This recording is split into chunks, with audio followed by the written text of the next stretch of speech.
We carry devices in our pockets that we call smart, yet the way we interact with them is remarkably manual.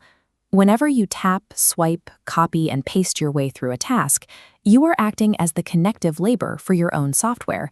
You are trapped navigating the digital maze. This friction is a result of how software is built. You have to read it, memorize the titles, close the app, open a digital storefront, and search for the books yourself. You are forced to manually extract information from one box and carry it to another. For decades, software development has focused on the individual application rather than the user's ultimate intent. This requires the person to adapt to the software's limitations instead of the device adapting to the person's needs. Android 17 attempts to flip this relationship. By integrating Gemini intelligence into the core of the device, Google is moving the operating system toward an intelligence-based model. This shift allows the operating system to take over the manual labor of digital life, acting as the bridge between tasks that used to be disconnected. For a phone to perform these chores, it first has to understand what you want without requiring a perfectly formatted text prompt. This is the first phase of the process, contextual perception. You can simply point your camera at a physical travel brochure.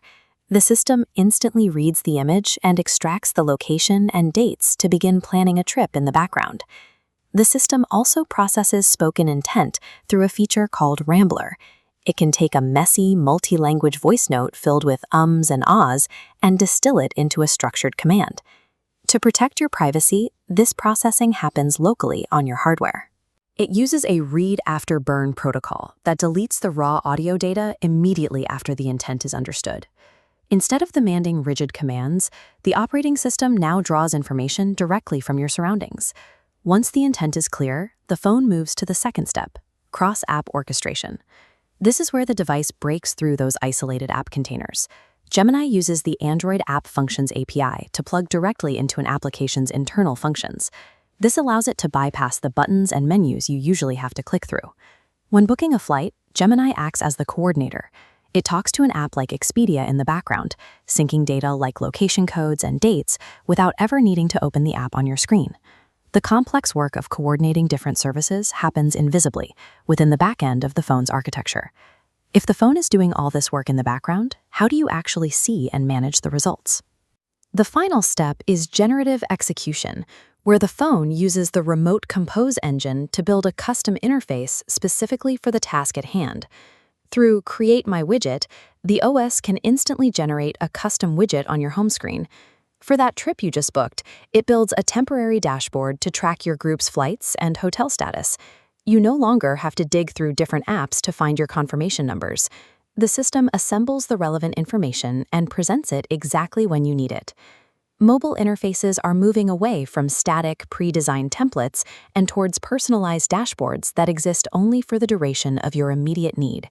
As the operating system takes over the logic of these tasks, we are seeing a shift in how apps function. When the OS bypasses the user interface, an app becomes a database, a storage unit for specific information the central system retrieves as needed. This follows a wider trend across the AI industry in 2026. Developers are moving past simple chatbots toward systems designed to work in autonomous teams to solve multi-step problems. Companies like Cursor and Minimax are already deploying these multi-role agents to handle complex coding and research tasks. By assigning roles like worker and verifier, these systems can complete long-term projects without human intervention. This changes the relationship you have with your device. Instead of being the person who does the digital labor, you are becoming a manager who directs specialized assistants to execute your goals. Your phone is now capable of organizing and executing these complex workflows on its own. In this environment, stating your intent is the only interface you need.